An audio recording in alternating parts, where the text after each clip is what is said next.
This week on Arts Insight, Sculpting a Wonderland. This Alice in Wonderland piece is the epitome of being interactive. When beauty is in the process. It's definitely developed us as glasses makers, but as individuals and as artists as well. The arts. Think about, on a practical level, the projects that are out there that are arts-based, that bring together different entities that might not even seem to be part of the arts. And city skies with a splash of shimmering color. I think one of the biggest roles is actually to change the perceptions of the city in which we all live in. I'm Ernie Manous, and it's time to get Arts Insight.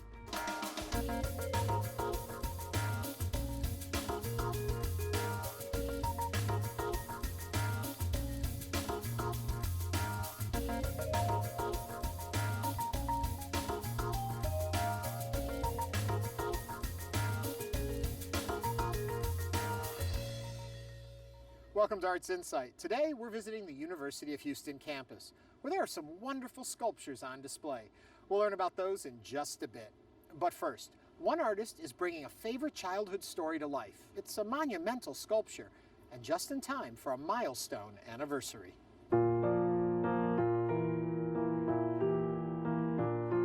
Ever since I could pick up a crayon, I wanted to be an artist. When I started sculpting in the beach in Boca Raton and then came back here and tried to teach myself how to do clay and how to sculpt, I knew clay was it. My name is Bridgette Mongeon, and I am a sculptor and author. Well, I have so many different aspects of my art. I have always liked to draw the face, the human form. I think people are great. I've always said that I can see the world in the face of the elderly, in the heavens in the face of a child. When I talk about the people that I have sculpted in the past that are deceased, it's a very emotional moment. Some parents want to have it done. Some parents could never see it being done with their child. And so when the parents have come to terms with that and they're ready to go, I help parents through the grieving process. I help them celebrate the life of their child. What inspires me is that collaboration between the client and myself. B.B. King was an important element in my life, and that sculpture, just being able to create it, having the interaction with the man, he was just a loving, and I just had this strange feeling when I was sculpting him that he knew what it was going to mean to me. I think the newsboy is another favorite. I think because he is interactive, because he's holding that newspaper and he's shouting, and probably because I'm a writer. I love to sculpt interactive sculpture like this. This Alice in Wonderland piece is the epitome of being interactive. Jerry Rubenstein commissioned me to sculpt his mom for the Evelyn Rubenstein Jewish Community Center. And once that was done, he said, I'd like another sculpture of my mom for the park. And then he came and he brought me some photographs of the Alice in Wonderland in New York. I thought, this is interesting. So it kind of morphed from there, and I did not know that it was in the public domain. I certainly didn't know the story was 150 years old last year, and that's where the 150 hidden items came in. You'll be able to come to the park and sit at this magnificent table and have tea with the Mad Hatter, Alice, the March Hare, and the Dormouse. Some of the biggest challenges when creating my art right now is actually the digital technology and the traditional.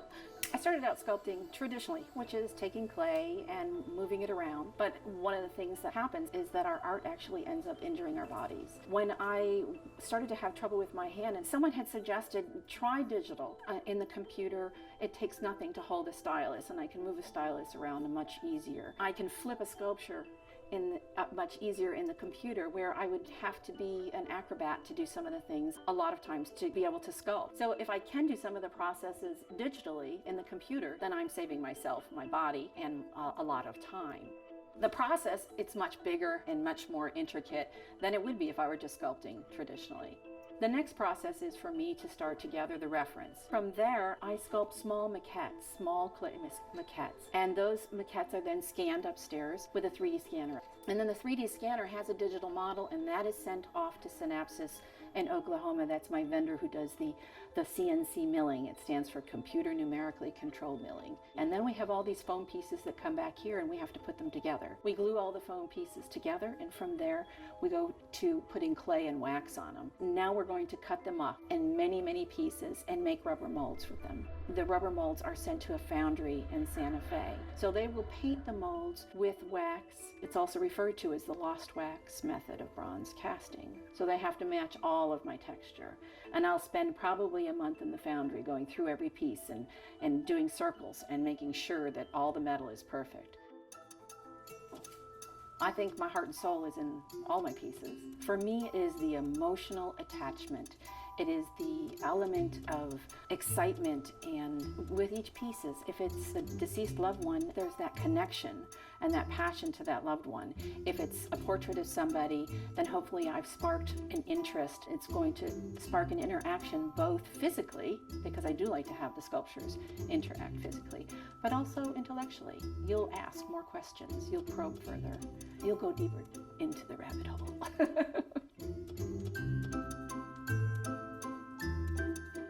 You can find out more at creativesculpture.com. Now, even more amazing sculpture art. We mentioned at the start of the show that we're at the University of Houston campus. Here to tell us about some of the great works around us is Mike Guidry. Hello, Mike. Hi, Ernie. So, it is like wandering through a museum here. Yes, it is. It is a wide open sculpture garden here on campus. We're talking about garden, something growing behind us. Yes. And our garden is what? This is a sculpture by Tony Smith. It's called The Snake Is Out, and it's on long-term loan from the Menil collection for 5 years. So when you folks bring in a piece, when it's on loan, why bring in a loan as opposed to purchasing a piece? Well, we've purchased a number of pieces over the years, but this was a great opportunity that we really couldn't say no to. The Menil had it in storage, and as they're developing their campus, it wasn't going to be installed for quite a while, and they wanted it to be on view. So they approached us and asked if we'd be interested in having it on loan, and we said yes. From a little technical point of view, when you look at something like this, do you look at how it fits into what's already on the campus, or is it just the opportunity to present it? It's both. We wanted the opportunity to partner with the Menil. I think Tony Smith is a very important American artist, but it also does fit in with what's in this part of campus. This kind of south lawn of fine arts and architecture is really kind of dotted with sculpture all around, and a lot of it is from this same period. So it fits in rather nicely. Tell me a little bit about what we could find if we were strolling through the garden here. If you were strolling from here, actually if you started directly behind me, you would see an installation by Mary Miss, and then at the Opera House you would see an amazing piece by Frank Stella, and then at the Wortham Theater right next door is another piece by Allison Schatz. And then out here you'll see Tony Smith, a Brian Wall sculpture, a Tom Sayer sculpture. Right behind architecture are 2 benches by Scott Burton. Just across the driveway is a great piece by Jim Love, and then just past that in front of Law is a wonderful sculpture by Gerhard Marx. I guess one of the wonderful things about the public art that we have here on campus is the fact how the students become one with the art. It becomes part of their experience on campus. They do. It's a wonderful experience, because when most people look at art, they experience it in a gallery or a museum, and it's for a finite amount of time, and they either see it once, or maybe if they love it enough, they go back twice. But here, people get to experience it on a daily basis, and they become very familiar with it. They kind of see things about it and experience it in different ways over time. And it's a wonderful addition to the life on campus here. Yeah. Taken as a whole, as curating all of this, what is the message you want to come out? What is the story you want to be telling? Well, I think, we want to introduce people to different kinds of art, just as they're being introduced every day in their classes to different theories or concepts or parts of history. The same thing applies to the public art collection, and I think it opens up their general experience of life and the world to experience art in addition to academics. Little nuts and bolts, as a state organization owned by the state, their percentage of any building has to include public art? Yes, 1% of the construction budget for every new building, UH system-wide, goes to public art. And so we've got quite a collection here. We do. Throughout the whole UH system, we have over 500 pieces of art in the collection. And it's probably one of the largest university public art collections in the state, if not the country. And also the earliest university public art collection. It started in 1969. Wow, that's wonderful. If somebody wants to get an overview of everything's here, how do they find out? They can go to our Facebook page. They can just look up University of Houston Public Art Collection, or they can go to our website, which is uh.edu/UH Art Collection. Well, Michael, thank you so much. Thank you, Arnie. A pleasure.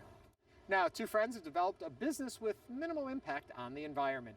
Together, they've come up with an alternate power source for hand-making wooden eyeglasses.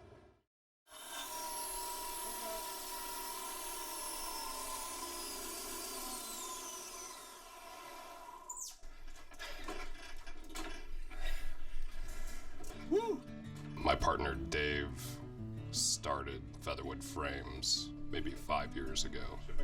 Chip on the top, but it's where we sanded out anyway. My glasses broke, and thought I'd try and fix them myself, and they turned out pretty well, and it kind of turned into a business. I was really into his glasses and joined him, started working.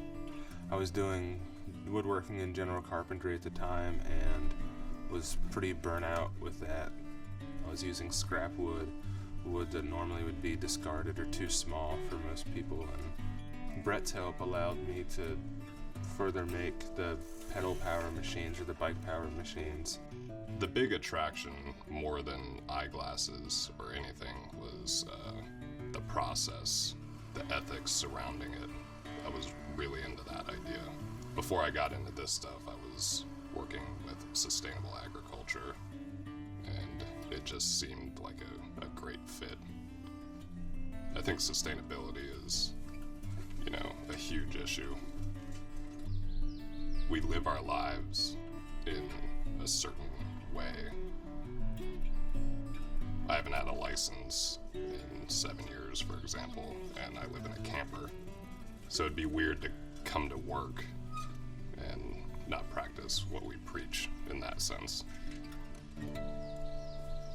In the winter we use a wood stove, and in the summer we crank open the windows as best we can, and we collect the rain in rain barrels, and we don't have running water out here, so we use that for watering our garden or filtering it to drink or using it to steam bend the wood. About ready to eat those, Dave. I really enjoy mechanics and making kinetic art, so incorporating that with woodworking and making glasses was a perfect marriage of the two. I've been interested in technologies that bring people together rather than alienate them and separate them from other people. To use our bike-powered tools requires Brett and I to be here together, and one person's pedaling, the other person's using the tool, which in some sense is really inefficient because we have to coordinate our schedules to be together, but in another sense it's fostered a great friendship between the two of us. We steam bend and glue to make plywood, and then through various stages we cut sunglass frames and eyeglass frames on pedal-powered machines. We have a giant exercise bike with a 90-pound flywheel, and one of us gets on it and pedals like crazy, and the other one operates the tool. There's no electricity involved, it's just direct drive power. The first time we tried the machine, I was pedaling and I did it and I thought I was gonna pass out. I was so tired, I didn't realize how out of shape I was, I guess. And I got really down, man, what am I doing trying to make a business around this Herculean feat? But then the next time it was a lot easier, and now it's so much easier and it's healthier, and I feel healthier as well. We still use some electricity on the machines, but the goal is to use as little as possible, with the idea of having a model of sustainable production methods. That's really the heart of our business more than anything. I've had so many countless people say, you should just get a CNC machine, those are so much faster, and once you figure out the investment, you can make it work out and make hundreds of glasses a month. And I usually just nod and yeah, I could do that, but it's kind of a different paradigm in what we're trying to work within. I mean, I've been surprised that we've been able to make glasses as long as we have, because the goal isn't to make 1,000 glasses or 10,000 glasses and retire off of money from glasses. The goal is to just continue making art, continue doing it in the unique way that we are, and that affords us opportunities to not only make glasses but to work on other projects using scrap or otherwise discarded wood and bike powered machines. It's definitely developed us as glasses makers, but as individuals and as artists as well, that want to live as low impact life as possible. Some people will outright just, say that it's impossible to run a business like that. And they might be right. I think our art here is in how we are trying to do things. You can sculpt and sand a piece of wood forever and make it look beautiful, but that's not really our intention necessarily. But if we can make these tools that can inspire other people to do similar things, then I would consider that an art. I just believe, for whatever reason, maybe based on faith or maybe based on just how I view the world, that living in a way that doesn't steal resources from other people or from generations down the line, you'll be happier individually, and it's just better.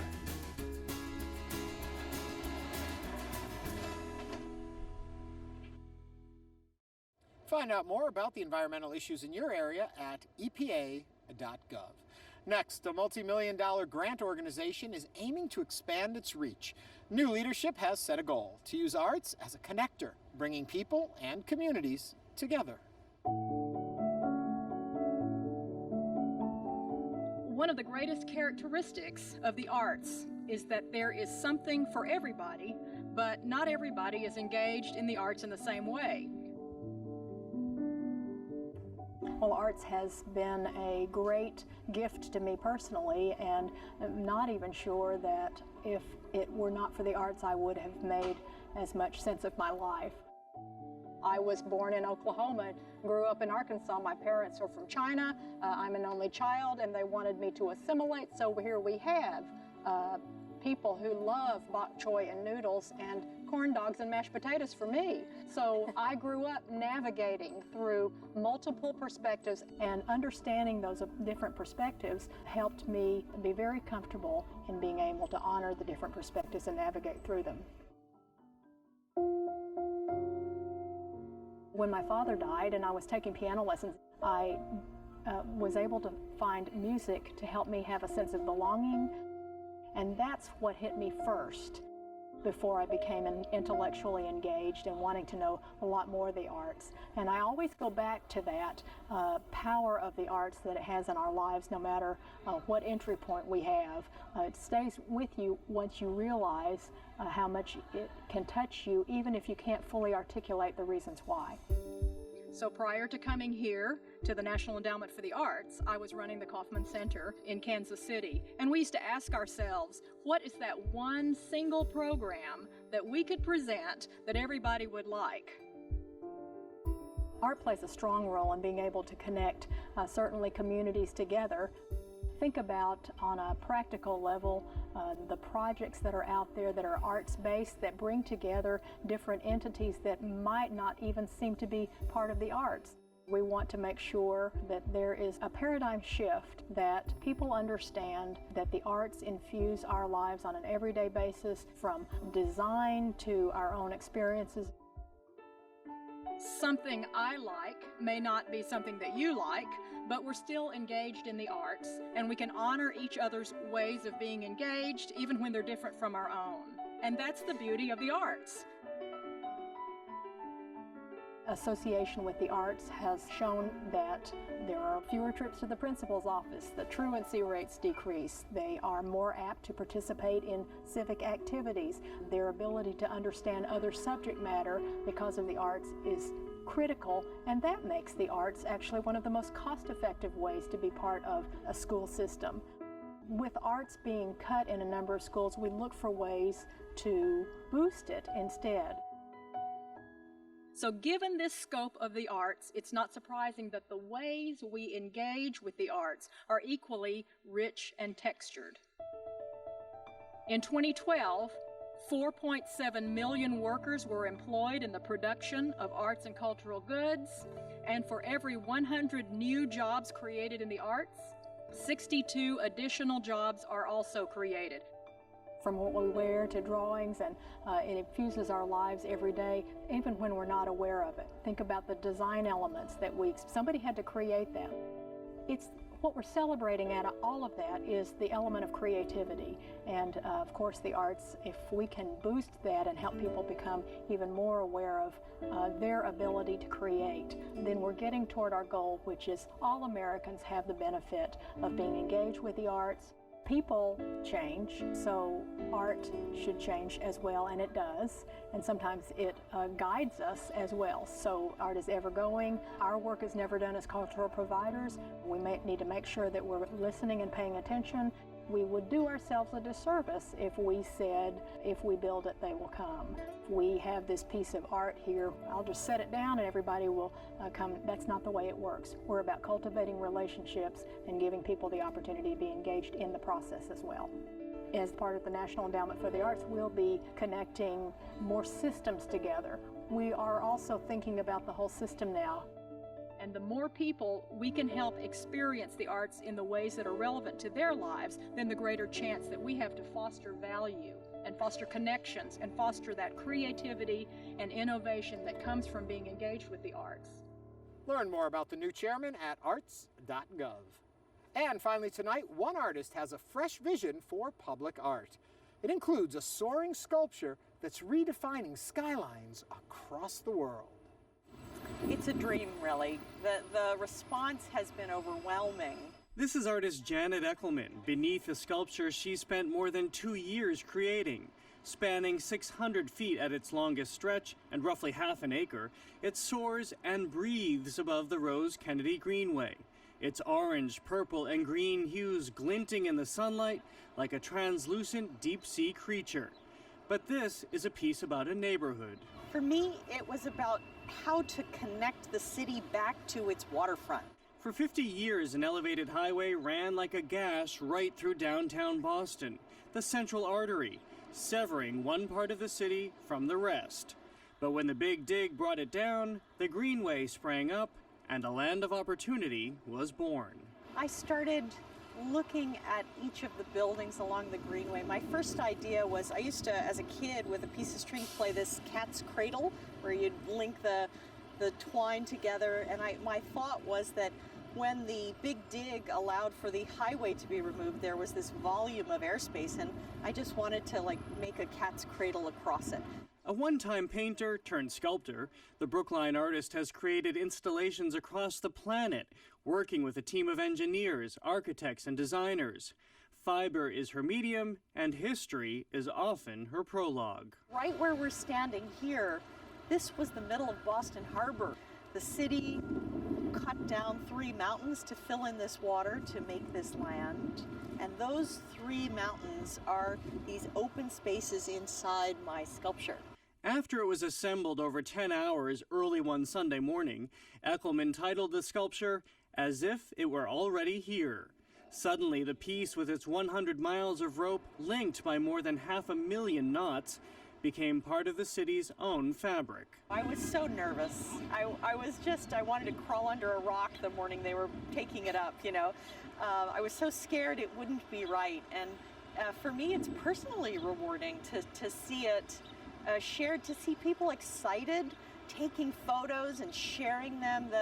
The whole creative inspiration of others is something I hadn't expected. But for the Greenway, it's all according to plan. We've been kind of calling it internally our coming out piece for public art.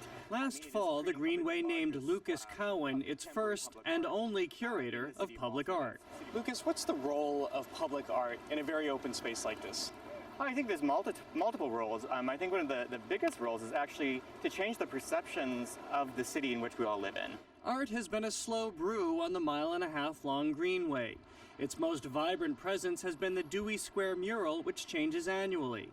The Greenway is developing a 5-year public art plan, but Cowan says that includes no permanent pieces. It's not so much based around the museum concept of hanging a painting on a wall. It's how you and the public can interact. Public art is meant to be touched, it's meant to be felt, it's meant to be experienced. Next month, on the park's Chinatown parcel, the Greenway unveils a new installation based on the Chinese zodiac signs. So this year is actually the year of the sheep. So we've actually commissioned an artist from New York that is going to be bringing I think up to 10 different types of sheep made out of paper that are coated and made sure that they are weather resistant. They're going to be placed on different platforms which you can walk under and enjoy. You've made it part of your mission to not take art so seriously all the time. Exactly. It doesn't need to be. Sometimes you just want to take a picture in front of it and laugh at it and send it to your mom. It's like, Mom, I'm with the sheep. Cowan's pedigree includes 8 years with Millennium Park in Chicago, Arguably one of the shiniest cities for public art in the country, with works that are now landmarks in their own right. Are we going to get there? Are we going to be Chicago? It takes time. Chicago's public art program has been around since like 1968. So Boston's public art program has been around, but it hasn't been fully around. So I would say give us a couple years, give us 10 years, and I think we can somewhat get there. With the Eckelman sculpture, it's now off to a thunderous start, even if the floating is fleeting. The piece comes down in October. It's like the cherry blossoms. They are more beautiful because we know they're only here for a moment. You can find out more about Janet Eckelman at her website, eckelman.com. And that does it for this edition of Arts Insight. Next week, Sculpted in Steel, Sleek Machinery, and Decadent Jazz Nights. For all of us here at Houston Public Media, I'm Ernie Manous. Thanks for watching, and have a great week.